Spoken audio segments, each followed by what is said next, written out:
Oh my god! It's a giant! Oh god, there's bass everywhere down there. Got him.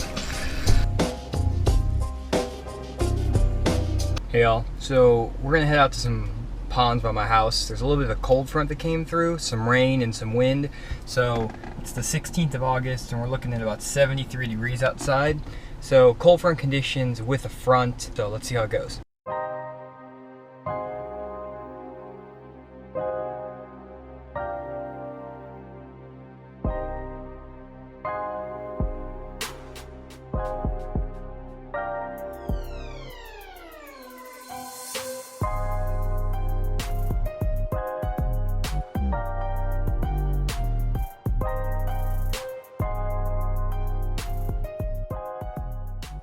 Bass just jumped right here. What I'm gonna do is I'm gonna work that jig pretty radically up in the edge of that grass.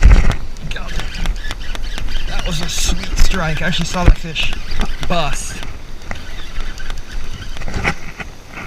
Nice. That was a good one. So that fish was up in the edge of that grass. I actually saw him jump. So I threw that Strike King Hack Tech swim jig up in there and working it near the surface, almost like a buzzbait or a frog, and he just crushed it. It's a nice 2.5 pounder, probably almost 17 inches long. And as you can see with that braided line, I was able to get an awesome hook set on him. And he definitely wasn't getting away, and I could just drag him up through that grass. So that's a really nice fish. And hopefully, be able to catch a few more. I'm gonna let this guy go. Wow. So I've never fished this pond before. Had no idea there were fish that size in it. It's a really good one. So hopefully with that we should be able to get a few more good strikes. Again, summertime, fish are going to be using the shallow grass in the late summer, especially with this wind and this rain and fronts we've had through in this cooler weather. So throwing the Strike King swim jig, I'm able to efficiently work the grass on the surface where I saw that fish bust, but at the same time I can take it and just pitch it off on this outside edge, fish it nice and slow, and kind of work it like a normal jig as well. I got a better casting angle on the spot where I just missed that one. Got a good parallel shot down this bank, and hoping there are no big old snakes. I'm kind of working that jig a lot, use my rod. Letting it stop every once in a while. Make it to a hole. Otherwise, kind of working it quick, reeling it in. Oh my god! That's a giant! Wow! Woo! Look at that! That's massive! Holy crap! That's a big one. He got all over that jig right there on the edge of that grass. Whew. That's a solid 5 pounder right there. And he just munched that Strike King Hack Attack swim jig. I had no idea this pond existed until yesterday. I was looking at Google Earth, trying to find some ponds close to my house. And the cool thing about this technique is that it's pretty easy to do, and you can find shallow grass almost any lake that you fish. So, wow, I'm shaking a little bit. That fish is beautiful. Awesome fish. We're gonna let it go, and then we're gonna try to get back after it and see if we can't catch more. Again, throwing the Strike King Hack Tech heavy cover swimming jig, 3/8 ounce. Got a nice strong hook on there with the Strike King swimming caffeine shad. And he just destroyed that jig. And he bit that in probably a foot of water, way back up in this grass. So I need to be making sure I make casts further up in this grass. That's the great thing about that swim jig too, is that I was fishing it more on the outside edge at first, and then I started making casts deeper into this grass, and that's when I started getting these bites. And swim jig's so versatile that you can fish it on the outside edge, the inside edge, anywhere you want to go. So as you can see, I'm definitely taking advantage of this braided line right now. I'm throwing it up into the thick grass. If I was throwing monofilament or fluorocarbon, I might not be able to horse that fish out of this shallow grass and get him up to the bank. So throwing braided line is not a problem when fishing a swimming jig, and they'll come up and eat it just as well as they will like fluorocarbon or mono. So don't be afraid that you're going to spook the fish with braided line, especially when you're fishing on just grass in general. You don't have to be too worried about spooking fish with braid.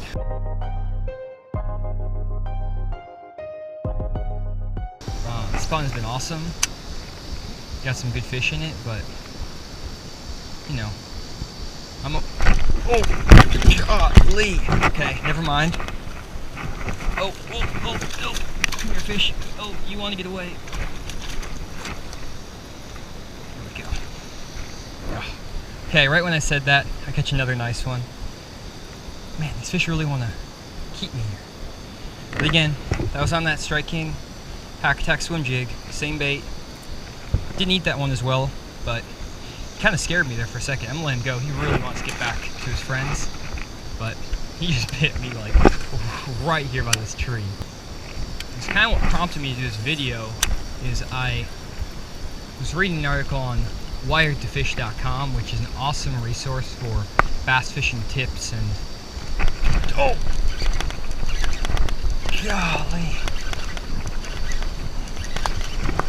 that's another big one. This pond is loaded. Look at that. It's a solid 2 3/4 pounder. It's got a nice coloring to him too. It's kind of weird color, but beautiful fish. Again, Strike King Hack Attack heavy cover swimming jig, 65-pound braided line, and they're just coming unglued on it. I've released like 4 fish right there now. We're gonna have a party down there. He munched it too. Wow. He really ate it.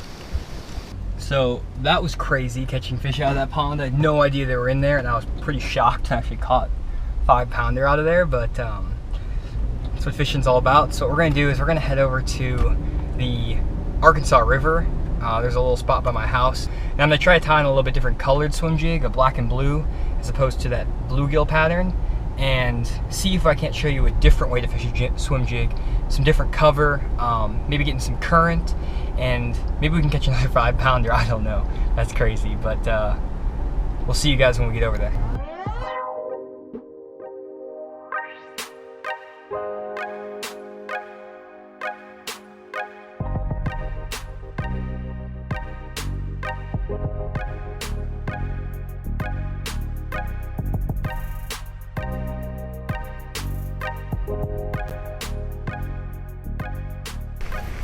There should be some current flowing. There's actually a little discharge pipe over here. I've never seen that before. We're gonna have to check that out. But this old blue herring, always a good sign when you see a blue herring on the side of the water, and this looks sick. So I don't know how I'm gonna get down. Oh god, there's bass everywhere down there. I can see, oh, they're turtles.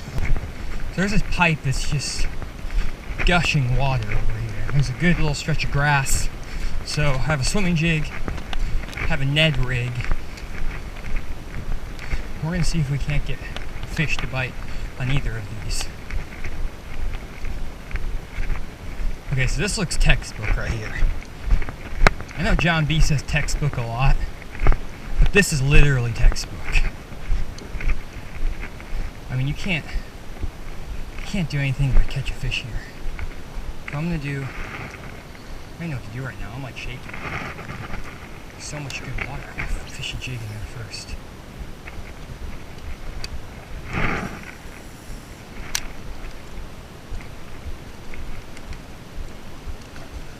Oh my god, they're busting right in front of me. Okay, that's where the Ned Rig shines, guys, in situations like this. And there's just fish everywhere, and you just can't catch them on anything else.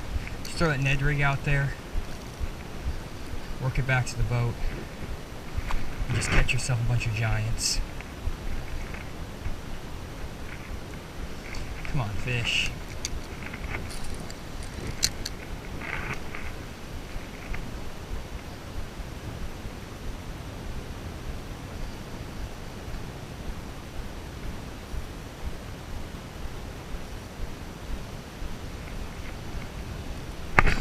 Got him. Nice.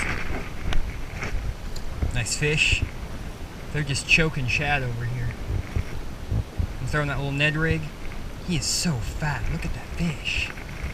They're everywhere too. I need to get back out there. You go over there. So that was on that Strike King 0, rigged up on a mushroom style head. That's called a Ned Rig. I'll talk more about it in a second of how you rig it up, what you do with it. But these fish are just everywhere right now. And this Ned Rig is awesome for fishing around schooling fish when they're chasing bait, because it's really subtle. And I have this on a 16th ounce head, so it darts around, it imitates these bait fish really well. Oh my god! This is crazy. I can't get a bite. Oh my lord. Come on now. Come on. Come on, fish. Just caught one. I know I can catch more. Got him. It's a good one. Oh, come on, fish. Oh, it's a whitey. Got a whitey. Nice white bass. These white bass will get in there with these bass and chase these shad. And while they're not great for tournaments, they're really fun right now. So there's a white bass for you. And what's happening is that these fish are just grouping up on this spot because there's a lot of oxygen. You can see all those bubbles in the water, and that's all oxygen getting pumped into this river. And what's happening is there's a lot of bait here, and as a result, there's gar, there's bass, there's white bass, probably a lot of other species too, and they're just feeding up on this shad.